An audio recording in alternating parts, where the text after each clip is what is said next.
নমস্কার এভরিওয়ান, সবাইকে ওয়েলকাম করছি নতুন একটি রেসিপি দেখার জন্য। আশা করি আপনারা সবাই ভালো আছেন এবং সুস্থ আছেন। আজকে শুধুমাত্র আটা দিয়ে পাতা পিঠা রেসিপি, অথবা পাঁপড়ও বলতে পারেন। এই পাতা পিঠাটা খেতে কিন্তু ভীষণ টেস্টি হয়। এই পিঠাটা তৈরি করা একবারেই সহজ, যে কেউ সহজেই তৈরি করে নিতে পারবে। আর পিঠাটা দীর্ঘদিন পর্যন্ত সংরক্ষণ করেও খাওয়া যাবে। এবার চলুন মূল রেসিপিতে যাওয়া যাক, আশা করি আপনাদের ভালো লাগবে। পাতা পিঠাটা তৈরি করার জন্য এখানে 150 গ্রামের মতো আটা ব্যবহার করলাম। আটার বদলে আপনারা ময়দাটাও ব্যবহার করতে পারবেন। আর ছোট্ট চামচ দিয়ে 1 চামচের মতো চালের গুঁড়োটা ব্যবহার করলাম। তবে আপনাদের ঘরে যদি চালের গুঁড়োটা থাকে দিয়ে দিবেন, অথবা স্কিপ করতে পারেন, কোনো সমস্যা হবে না। স্বাদ মতো লবণ দিয়ে দিলাম। আর 1/2 চামচেরও কম একটু কালো জিরাটা ব্যবহার করলাম। কালো জিরাটা ব্যবহারের কারণে এই পিঠা বা পাঁপড় যেটাই বলুন, ফ্লেভারটা খুব ভালো আসবে। খুব ভালোভাবে মিশিয়ে নিতে হবে। এবার জল দিয়ে বেটার তৈরি করে নিতে হবে, তবে একবারে নর্মাল জলটা ব্যবহার করব। জলের পরিমাণটা কিন্তু একবারে দেওয়ার দরকার নেই, বেশি কম হতে পারে।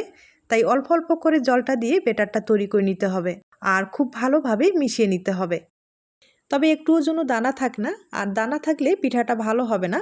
ময়দা আটার যে বেটারগুলো সেগুলো কিন্তু অনেকটাই দানা থেকে যায়, তাই একটু সময় নিয়ে ভালোভাবে ফেটিয়ে নিতে হবে।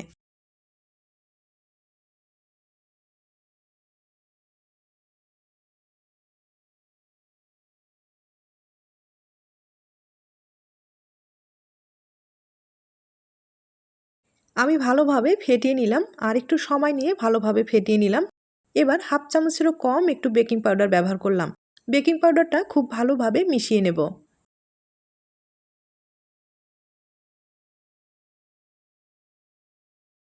এবার আমি বেটারের ঘনত্বটা আপনাদের দেখিয়ে দিচ্ছি। আর এই বেটারটা কিন্তু পাতলাও হবে না বা ঘনও হবে না, সেভাবে তৈরি করে নিতে হবে। আর ঘনত্বটা হয়তোবা দেখে বুঝতে পেরেছেন।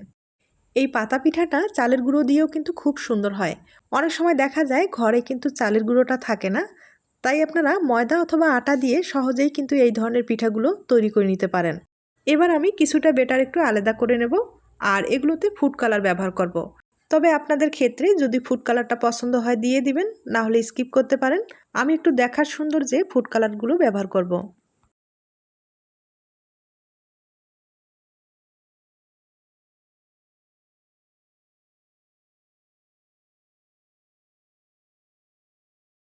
বেটারগুলো সবগুলো রেডি করে নিলাম। এবার পিঠাগুলো তৈরি করে নিতে হবে। আর পিঠাগুলো তৈরি করার জন্য কয়েকটা পাতা লাগবে। আর যেহেতু পাতা পিঠা, অবশ্যই কিন্তু পাতার দরকার হবে। পাতাটা আগে থেকেই আমি পরিষ্কার করে রেখেছি। এরপরে হালকা করে তেল লাগিয়ে নিতে হবে, আর অবশ্যই কিন্তু তেলটা লাগিয়ে নিতে হবে।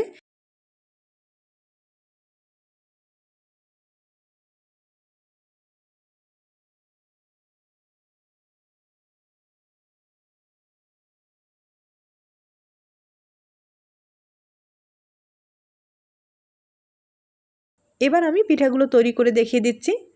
তবে সামান্য পরিমাণে বেটার কিন্তু কাঁঠালের পাতায় এভাবে দিতে হবে। আর পুরো পাতাটায় ভালোভাবে বেটারটা ছড়িয়ে দিতে হবে। আমি আবারও বলছি, এই পিঠাগুলো তৈরি করতে কিন্তু কোনো রকম ঝামেলা নেই। শুধু বেটারটা একটু তৈরি করে নিতে হবে, আর কয়েকটা কাঁঠালের পাতা হলেই হয়ে যাবে। আমি একইভাবে কয়েকটা পিঠা তৈরি করে দেখিয়ে দিচ্ছি।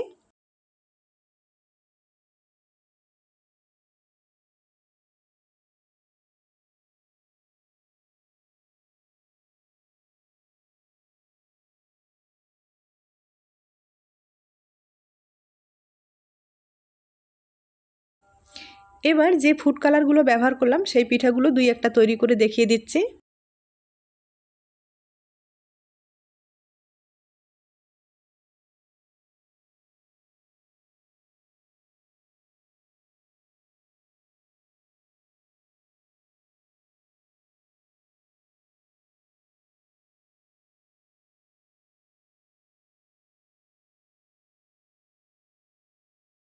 আপনাদের অনেক কয়েকটা পিঠাই তৈরি করে দেখিয়ে দিলাম। এই পিঠাগুলো এখন ভাপ দিয়ে দিতে হবে। তবে ভাপ দিতে বেশি সময় লাগবে না, 30 সেকেন্ডের মতো ভাপ দিলেই হয়ে যাবে। আপনাদের বড় পাত্র থাকলে একবারে কিন্তু অনেকগুলো পিঠা ভাপ দিয়ে দিতে পারেন, তাহলে সময়টাও কিন্তু অনেকটা বেঁচে যাবে।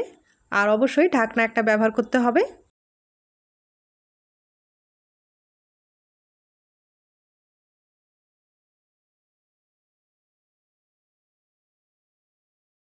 ভাপ দেওয়া হয়ে গেছে, এবার পাতাগুলো তুলে নিতে হবে। একইভাবে আমি আরেকবার দেখিয়ে দিচ্ছি।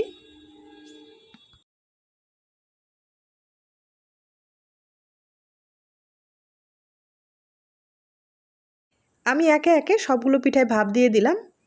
এবার পিঠাগুলোকে পাতা থেকে আলাদা করে দেখিয়ে দিচ্ছি। এরপরে রোদ্রে শুকাতে হবে। আর রোদ্রের যদি ব্যবস্থা না থাকে সেক্ষেত্রে আলো বাতাসের মধ্যে রাখলেও সহজেই পিঠাগুলো শুকিয়ে যাবে, অথবা ফ্যানের নিচে যদি রেখে দেন খুব সহজেই শুকিয়ে যাবে। এবার পাতা থেকে পিঠাগুলোকে আলাদা করে দেখিয়ে দিচ্ছি। আর দেখতেই পাচ্ছেন কতটা ইজিভাবে পিঠাগুলো উঠে আসছে। আর পিঠাটা দেখতেও কিন্তু ভীষণ সুন্দর হয়েছে। একইভাবে কয়েকটা পিঠা আমি আপনাদের পাতা থেকে আলাদা করে দেখিয়ে দিচ্ছি। এই পিঠাগুলো তৈরি করতে বেশি ময়দা, আটা অথবা চালের গুঁড়োর দরকার হয় না। সামান্য পরিমাণে যদি আটা অথবা ময়দা ব্যবহার করেন অনেকগুলো পিঠা তৈরি হবে।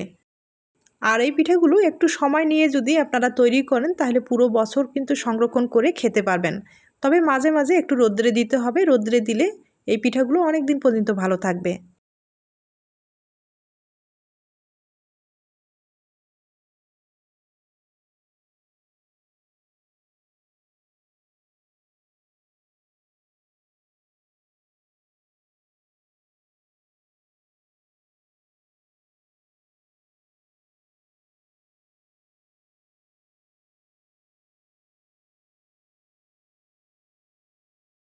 এবার আমি পিঠাগুলো রোদ্রে শুকিয়ে নেব। আর রোদ্রে শুকার পরেই আপনাদের আমি একবার দেখিয়ে দিচ্ছি।